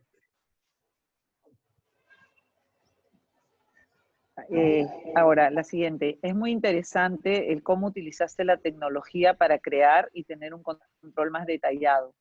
Esa es una muy buena propuesta. ¿Qué te llevó a realizar esta plataforma? Yo lo que veía es que durante muchos años, trabajando con colegas en diferentes instituciones, yo les exigía planeaciones de clases, que se apegaran al programa, que pudiéramos dar a los padres. Pero luego era una realidad que un profesor tiene 10 clases en un día, 50 clases en una semana, y era mucho tiempo. Entonces yo quería tener en una especie de catálogo todas las habilidades de un nivel, y yo escoger material tal, con unos clics, rápidamente tener la información, de esa manera facilitarles el trabajo a los profesores, para que también ellos se puedan comprometer a que sí se apeguen al programa, que sí planeen, aunque siempre hay dificultades y al principio cuesta trabajo, pero también tener toda la información para poder retroalimentar a los padres, porque para un padre lo más importante es saber qué ha aprendido mi hijo, qué le falta, dónde está. Y esta plataforma permitía simplificar todo esto, ¿no? Era como reconciliarnos con la tecnología, si de por sí la tecnología nos puede meter en muchas restricciones desde el punto de vista motor y de salud, pero también le podemos sacar otro provecho en favor de este proceso.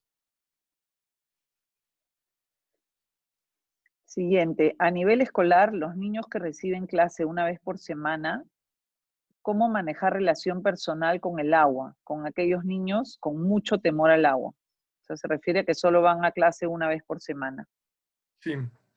Hay que entender que si venimos 2 veces a la semana es mucho más fácil porque hay un refuerzo más continuo, pero una vez a la semana también puede funcionar. De hecho, tenemos muchos alumnos que vienen una vez a la semana. Cuando una persona tiene miedo, entender que está enfrentando una situación de un desafío a una respuesta de su cerebro reptil que le dice que hay algo amenazante. Los miedos solo se pueden resolver enfrentándolos, no huyéndoles, pero hay que ayudarlo a enfrentar el miedo de manera cuidadosa y respetuosa, permitiéndole sentarse en el agua. A veces los ponemos en la orilla y le traemos el agua a él. Traemos una tinaja y si tú no vas al agua, el agua viene a ti, moja al profesor, báñalo, interviene en la clase desde afuera, poco a poco explora caminando. Y cuando alguien tiene miedo, yo empezaría con el agua abajo de la cintura, porque dominará la fuerza de gravedad sobre la fuerza de flotación. El desequilibrio del aparato vestibular será mínimo. Estos son los aceleradores de la sensación de peligro. Por tanto, quitarle desequilibrio, permitirle planta de los pies, ojos, cara, fuera del agua, y darle tiempo para que se adapte, creo que son excelentes aliados. El profesor propone y el alumno es el que va a determinar qué tan rápido puedes avanzar. Excelente. Aquí se me perdió, espérate. Reyes me hace sonreír porque dice que te felicita, que siempre es gratificante escucharte y que si necesitas profesor para tu alberca, aquí está. Dice que es su sueño. Sí, bueno, ya les Así que toma invitaremos nota. cuando reclutemos más profesores. Gracias. A ver, siguen las felicitaciones. Aquí hay otra pregunta. Nosotros tenemos escuela para padres en el agua y ha sido muy enriquecedor, sobre todo en las etapas de 0 a 7 años. ¿Cómo ves este proceso? Excelente, excelente idea. Tenemos que educar a los padres para que entiendan qué, por qué y cómo hacemos las clases. De ahí nació la necesidad de ponerle un nombre a aprender a la metodología, que yo al principio la tenía demasiado compleja y la he ido simplificando. Y ciertamente tiene una base científica que es compleja, ¿no? Como decía Einstein, no se trata de quitarle lo complejo, sino de hacerlo accesible. Y es precisamente lo que estamos intentando con aprender. Y explicárselo a los padres por diferentes medios, charlas, conferencias, videos, folletos, documentos, ayuda, porque en la medida que ellos comprenden el proceso, pueden ser mejores aliados y puedan ser virtuosos para sus propios hijos, para que este proceso transcurra en la velocidad que tiene que transcurrir, que no depende de nosotros. Hay una mamá, un día vino conmigo, traía un niño en una carriola, no sé cómo le llaman ustedes, un carrito de esos de bebés. Coche de bebé. Me decía, oiga, ¿cuándo va a aprender a nadar Juanito, que era su hijo más grande? Porque ya lleva 3 meses y yo no lo veo que aprenda, en cambio su hermano grande aprendió muy rápido. Yo le pregunto a la señora, mire, si usted me pudiera adivinar cuándo va a caminar el que trae en el carrito, yo le voy a tratar de adivinar cuándo va a nadar el otro. Pero el que su hijo camine como que el otro nade no depende de usted y de mí, depende de los procesos de maduración, de seguridad y de consolidación que están ocurriendo en su cerebro. Nosotros vamos a facilitar esos procesos, pero no los podemos determinar. Y yo le mentiría si le dijera, no le quiero engañar, esta es la realidad, ni usted ni yo podemos cambiarlo. Sí, la verdad que lidiar con los padres es lo más difícil, creo, de la enseñanza, ¿no? Sí. Pero también no los Sí, educamos también. claro, tenemos que comenzar por ahí y no caer en el juego de adelantar los procesos para, ¿no? Para agradarles. Exactamente. A ver, aquí siguen los saludos. ¿Tu estructura de enseñanza es por niveles o por desarrollo del alumno? Muchas felicidades. Cada vez que te escucho me reactivas, dice Luis Antonio Muñoz. Muchas gracias, gracias. Miren, nosotros tenemos el programa preescolar, escolar y adultos por niveles de acuerdo a habilidades de enseñanza. El programa de matronatación, 0 a 3 años, el programa de educación especial y el programa de adultos mayores lo trabajamos por competencias. Las competencias a desarrollar en el programa matronatación 0 a 3 años son competencias psicosociales de adaptación al desarrollo en la vida en comunidad.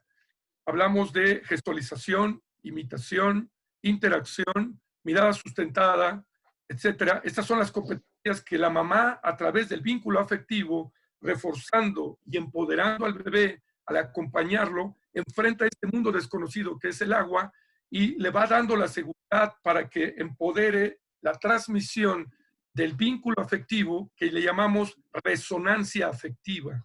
Es esta resonancia que emana de la madre que empodera al bebé para enfrentar este mundo. En el caso del programa de adultos mayores, trabajamos por competencias de reeducación postural y de resociabilización. Los adultos mayores viven una etapa de pérdida perpetua, en un duelo continuo, porque su cuerpo ya no es lo que era, porque las cosas que fueron en el pasado ya no son, porque se ha ido yendo el cónyuge, los hijos se fueron, se va quedando solo, el compadre que era su amigo ya no está. Entonces, les permitimos que el agua les abra la posibilidad de sentirse vivos cada día. Nosotros les decimos, no te podríamos dar más años de vida, eso no depende de nosotros, pero sí te podemos ayudar a llenar de vida los años que Dios te dé y que sean muy plenos, ojalá, y encontrando gente como tú que se sienten muy... miren, el gran reto de los adultos mayores es que su cerebro está en la potencialidad de todo lo que han aprendido y todo lo que saben que el mundo puede hacer, pero su cuerpo ya no les da. Entonces, por eso estos dos programas son distintos. Los demás sí los dividimos. Primer nivel, la competencia de lograr es seguridad y confianza. Segundo, autonomía en el medio. Aquí ya introducimos crawl y dorso grueso. En el tercer nivel, seguimos con los estilos, pero vamos a el gran dominio versátil y multiforme de la actividad acuática, donde les damos un poco de actividades acuáticas básicas de diferentes deportes acuáticos o de diferentes actividades, un poco del buceo, del remo, del canotaje, del kayak, del nado como un buzo, etcétera, etcétera. Además de la iniciación al crawl, dorso y pecho, ¿no? Es una gama grande de actividades acuáticas porque no queremos exclusivamente cerrarnos al crawl, dorso, pecho y mariposa. Ok. El sistema que expuso funciona con los objetivos en instalaciones de gobierno. ¿Y qué garantía se tiene de un proceso ágil para obtener nadadores con resultados competitivos? Bueno, ahora tenemos la suerte de que hay 89 piscinas que llevan la metodología Aprender. En Centroamérica hay varias escuelas ya, fundamentalmente en Guatemala. Tenemos afortunadamente la experiencia de más de 30,000 personas que han aprendido con esta metodología y tenemos la evidencia de cientos y cientos que han llegado a equipos competitivos que están en la elite de sus diferentes países. Por tanto, me parece totalmente compatible. Ahora, llegar a la competencia requiere otros procesos. Aquí hablamos solo de la enseñanza básica, que es pretécnica y predeportiva. La enseñanza básica es como el preescolar, la primaria, la secundaria y la preparatoria. Nosotros no estudiamos primaria para medicina o secundaria para biología o preparatoria. Pueden tener una cierta orientación, pero en realidad la educación básica es para que después puedas estudiar una carrera universitaria, especializarte. Aquí es lo mismo. El gran error en muchas escuelas es hacer de la educación básica una iniciación deportiva prematura, con lo cual le restan valor a la educación acuática y le restan fuerza a la iniciación deportiva. Son procesos diferentes. Nosotros tenemos el final del cuarto nivel, puedes después entrar a iniciación deportiva. Iniciación deportiva puede ser en natación competitiva, pero puede ser sincronizado, puede ser polo acuático, puede ser saltos, puede ser buceo, triatlón, aguas abiertas, puede ser otra cosa. Tú hiciste tu matrícula básica, las 3 etapas: seguridad y confianza, autonomía, dominio versátil del agua. tiene certificado de primaria, secundaria y preparatoria. Con esos 3 certificados, elige qué iniciación deportiva te gustaría, ¿no? Esta es una diferencia importante. Perfecto. Aquí, bueno, te felicitan y dice, ¿cómo se puede trabajar con bebés y recién nacidos, ya que ellos no necesitan la seguridad de estar de pie? ¿Podrían aprender a nadar antes de empezar a caminar? En realidad, como decíamos, el bebé tiene otro proceso de aprendizaje, por eso trabajamos por competencias, porque depende mucho del acompañamiento de la madre, A las que 10. también esté cerca de su madre para poderlo Yo tengo mi apoyar. permiso laboral, pues yo puedo pasar. No, vuelvo a hablar más conmigo porque te recoja. ¿No? Bueno, Yo conozco con él, no te preocupes. Yo tengo permiso laboral, Hay papi. alguien que está con el micro. sí. Ya, Tú ya lo lo puedes, cerré, ya lo cerré. tú lo puedes silenciar. Sí, ya lo cerré, ya. Vamos a ver. En la clase de matro, tenemos que entender primero que no es una clase de natación.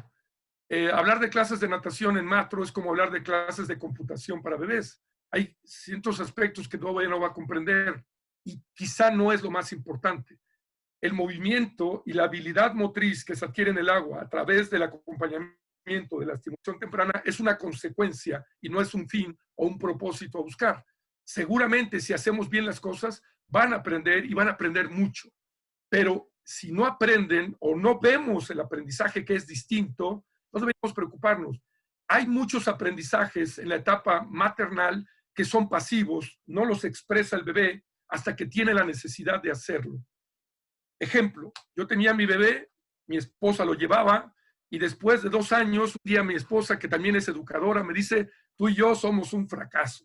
Le dije, órale, por favor, ¿qué pasó?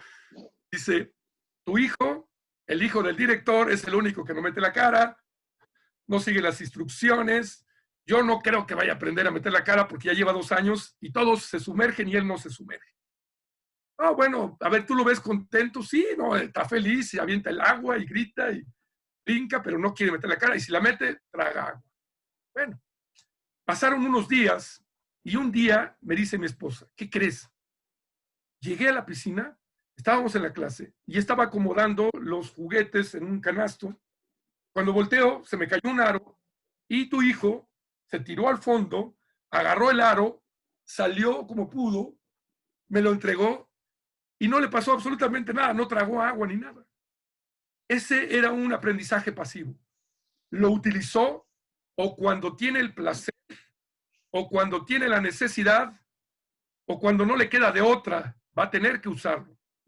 Y muchas veces en los programas de matro estamos tan preocupados en medir el aprendizaje que tenemos que entender que el bebé aprende a su ritmo y demuestra lo que se le pega la gana. Tú le compras un juguete fundamental que te costó mucho dinero, precioso, que todo el mundo promociona en la televisión, se lo entregas al bebé, abre la caja, deja el juguete y se pone a jugar con la caja y no le interesa el juguete. Así es el aprendizaje en esta etapa. Así es. Armando, están preguntando mucho y pidiendo mucho si vas a dejar tu contacto, dónde te ubican, que les gustaría tener más sobre esto. Sí, lo voy a poner aquí, voy a compartir rápido el contacto. Tenemos muchísimos cursos a los que les interese, cursos para profesores, para educación acuática, motricidad, para entrenamiento deportivo también, varias certificaciones en entrenamiento deportivo, de natación. Tenemos una gama grande si les interesa la capacitación y los que les interese seguir en contacto para nuevas conferencias y eso que permanentemente tenemos, con todo gusto a través de la asociación, se los podemos hacer llegar a través de mi amiga Juliana, les voy a hacer llegar toda la información y ella nos hará favor de compartírselas. Aquí voy a mostrar esta, no sé si se está viendo ¿se ve? Sí, sí. Ahí está el contacto, cualquier duda, con todo gusto. Y permanentemente estamos haciendo muchas capacitaciones de todo tipo. Durante muchos años yo fui director de capacitación de la Federación Mexicana de Natación y también pues ya tenemos en este ámbito de la capacitación y certificación muchos contenidos que probablemente les puedan interesar y a través de la asociación les haremos llegar todos los contactos. Perfecto, muchas gracias. Mira, aquí te pregunta Gary León una muy interesante. Dice, Armando, ¿cómo así de ser y seguir siendo entrenador de alto rendimiento, pasas ahora a ser un especialista en la parte formativa? ¿Cuál te gusta más? Ya les diría que siempre me han apasionado ambas. Yo estudié ciencias aplicadas al entrenamiento de la natación en Alemania y fui entrenador nacional hasta a nivel olímpico muchos años. 30 años estuve en el alto rendimiento. Ahora tengo muchos nadadores, triatletas, pero a distancia nada más. Y en mi escuela tenemos un pequeño equipo. Tenemos 80 nadadores competitivos entre máster, preequipo y equipo, pero tenemos limitantes porque somos una escuela. Te diría que a mí lo que me apasiona es la educación, el desarrollo humano, y lo que ayude a esto es parte de mi pasión. Las dos me parecen fascinantes. En los últimos 15 años he estado dedicado a dirigir escuelas de natación. Actualmente asesoro varias escuelas de natación y me parece que es una manera como podemos contribuir también a ser mejores nadadores competitivos. Cuando yo estuve en la selección antes de los Juegos Olímpicos de Barcelona, me topé con la realidad de que faltaba muy poco para los Juegos Olímpicos. Yo veía muchas cosas que corregir y cambiar, desde la respiración, flotación, cosas que decía, ¿qué voy a hacer en 12 semanas si ya no hay para echar para atrás? Porque hay que darle para adelante y tratar de tener la mejor representación con lo que tenemos. Pero si pudiera regresar en el tiempo, trataría de que estos jóvenes aprendieran de otra manera, les dieran las bases de otra manera, para que tengan más posibilidades también. Y ahí fue donde me metí a estudiar la parte de la enseñanza con mucho más profundidad. Después estuve en Oaxaca con Beatriz Cesarte, una gran apasionada también del aprendizaje, de la pedagogía en el agua. Y eso, pues, como que hay una sinergia importante que nos ayudó a ambos a seguir en esta búsqueda, en esta investigación. Y pues yo te diría que lo que me apasiona es el desarrollo humano más que cualquier otra cosa. Gracias y saludos, Gary.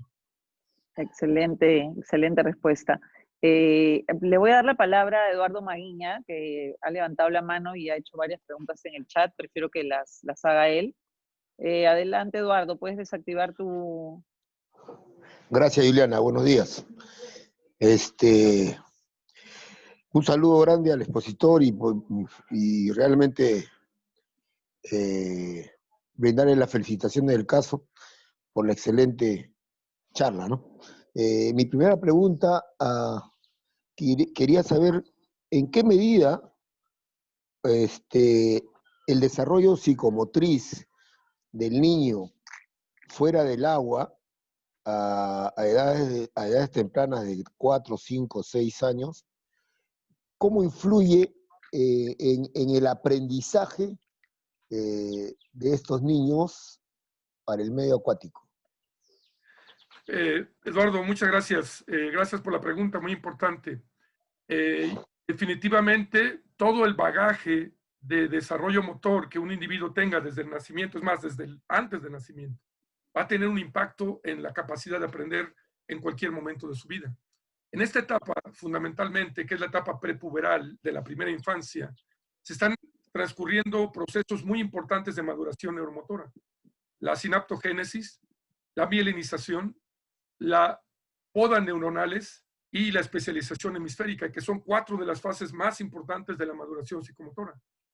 Cuando los niños tienen de casa un historial de tener un encierro, poca actividad física, no se les motiva para mover su cuerpo y están muy pegados a la tecnología, esto va a retrasar de alguna manera cualquier proceso de aprendizaje, en agua o en tierra. Y nosotros podríamos ayudarlos a revertir esto. Sin embargo, lo ideal sería que tanto en tierra como en agua se adquieran un montón de habilidades de dominio corporal, porque esto vaya a ser una sinergia sumando los dos estímulos para llegar mucho más rápido a nuestro propósito, ¿no? Definitivamente sí hay un impacto. La siguiente pregunta está relacionada también con la parte psicomotriz. ¿Cuál es la diferencia? Porque a veces confundimos lo que es lateralidad y lo que es ubicación espacial.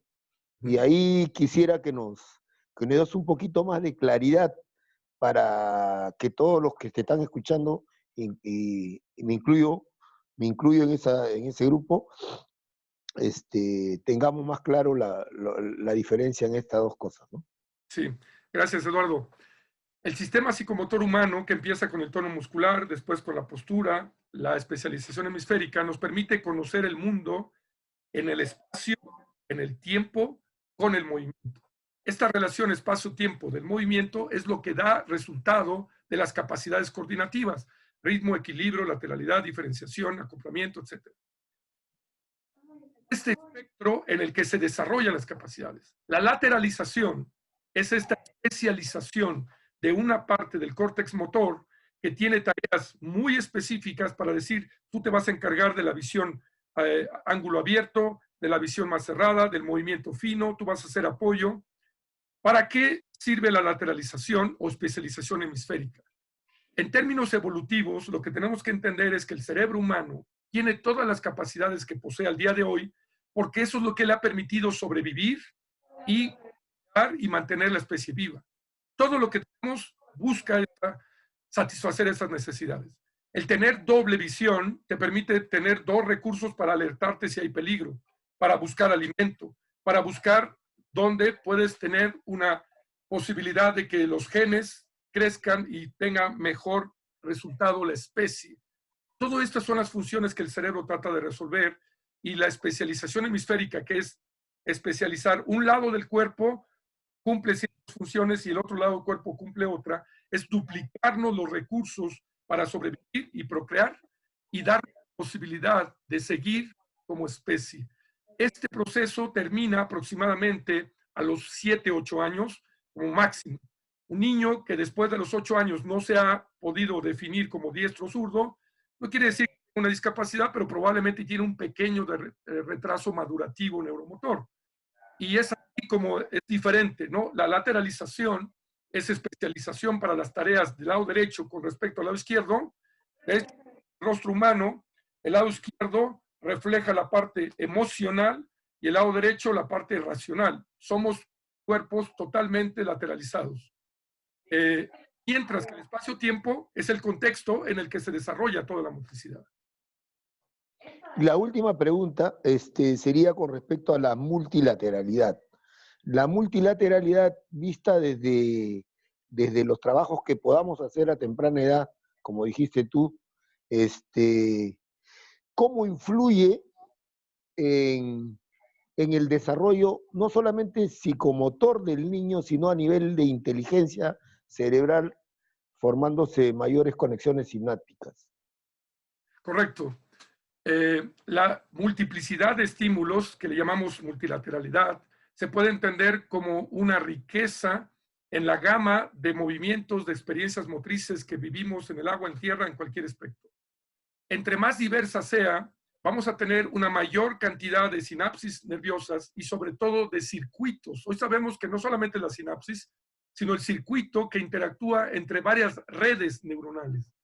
Esto va a conectar los sentidos entre sí y las áreas del cerebro entre sí, de tal manera que el área sensorial está más ligada con el área premotora, el área motora con la premotora a su vez, el área del procesamiento de los contenidos complejos, de operaciones muy racionales y muy analíticas, como es el lóbulo prefrontal, mejor conectado con los demás lóbulos cerebrales. Y esta interacción lo que nos hace es una mayor eficiencia del intercambio electromagnético y neuroeléctrico de todo nuestro cerebro. Es darle un mayor potencial de uso a todos los recursos que posee nuestro cerebro. Entre más diversa y más rica es esa estimulación, tendremos mejores posibilidades también de salvar circuitos neuronales, porque el cerebro entre 5, 4 y 7 años va a tener varias podas neuronales, va a quitar muchos de estos circuitos. Aquellos que detecte que no son indispensables para la vida, que no son indispensables para procrear y que no tienen ningún papel funcional, serán eliminados. Al activarlos, protegemos también que haya más circuitos activos para cuando llegue la edad y edad. Muchas gracias. Gracias por toda tu respuesta. Eduardo, conocerte y gracias por tus preguntas interesantes. Gracias.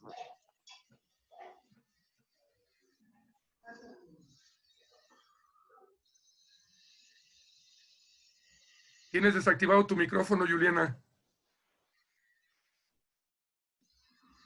Perdón. Sí. Disculpen, vamos a hacer, gracias Eduardo por tu participación, vamos a hacer las últimas 2 preguntas que han levantado la mano. Diego Guzmán, puedes abrir tu micrófono. Ya te di para que abres, y con Lalo Espinosa y terminamos, para no abusar de Armando, que ha sido tan gentil y ya lleva 2 horas con nosotros. Dale, Diego. Buenos días. Primeramente, felicitar al profesor por la exposición, excelente exposición. Mi pregunta es, ya nos indicó cuando los bebés tienen ese temor de meter la cabeza en el agua, pero ¿qué pasaría en el caso de que hay muchos, trabajo con niños pequeños, y cuando hay muchos niños de que tienen ese temor de meter la cabeza en el agua para hacer las inmersiones, básicamente? Esa es mi inquietud. Muchas gracias de antemano. Muy bien, Diego, gracias por tu pregunta. Una pregunta muy importante que a veces la obviamos y es algo fundamental.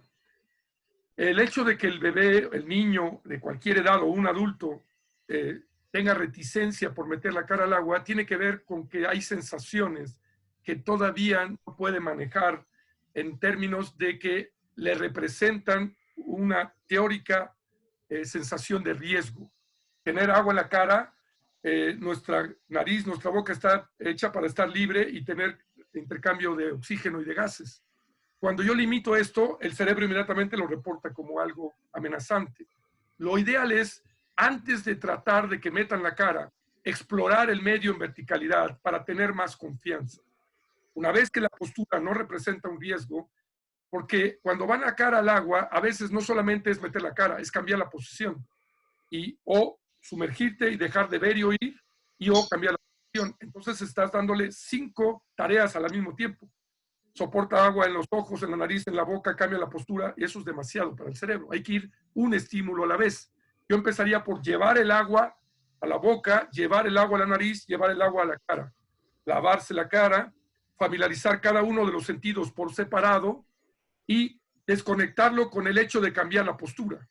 Hacer inmersiones en vertical, al principio agarrado de la orilla para que tenga la sensación de seguridad, y de esta manera hacer algunos ejercicios que vayan muy graduales, dirigidos a ir sorteando un reto a la vez, ¿no? Y de esta manera será mucho más fácil.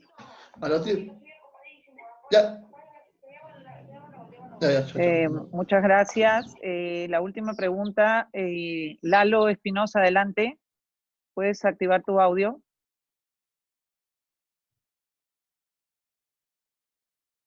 El micrófono está en la parte de abajo, en el extremo inferior izquierdo. Hay que darle un clic. Sí, ya le di yo pase. Lalo. Bueno, parece que no está. Le damos entonces la palabra a Luis Vegaso. Hay un compañero que dice que la canción de Pimpón ayuda mucho. Sí, claro, todas las canciones. Nosotros tenemos las canciones del chorrito, ¿no? Allá en la fuente había un chorrito, la de Pimpón.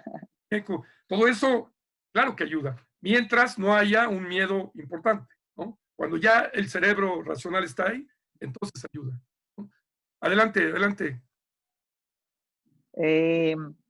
Adelante, Luis Vegaso. Ya te abrí el micrófono.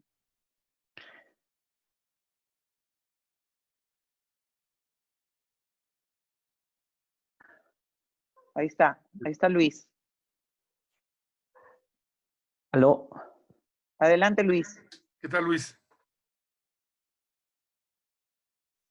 Lo volvió a cerrar. Se volvió a cerrar. Sí. Ahí está. Adelante, Luis. Una de las sensaciones que tienen los niños que no tocan el piso en una piscina un poco más profunda, siempre indican, siento de que me caigo. ¿Qué se puede hacer para ellos?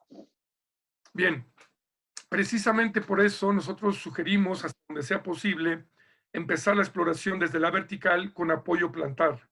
El apoyo plantar tiene un reflejo de la postura erecta del cuerpo para el cono axial que va por la columna y termina en el reflejo de enderezamiento. Hay una conexión planta de los pies, postura erecta del cuerpo. Esto inmediatamente da al cerebro la sensación, está seguro. Cuando yo le quito eso, desencadeno la respuesta evolutiva de alarma. Yo trataría de ayudarlo a caminar, aunque sea con una plataforma artificial hecha de PVC, donde pueda pisar un poco al principio, o incluso tratar de poner alguna plataforma, alguna colchoneta, donde primero camine afuera del agua, mojándole, y empiece ahí, solo para que la planta del pie tenga un estímulo que dé la sensación de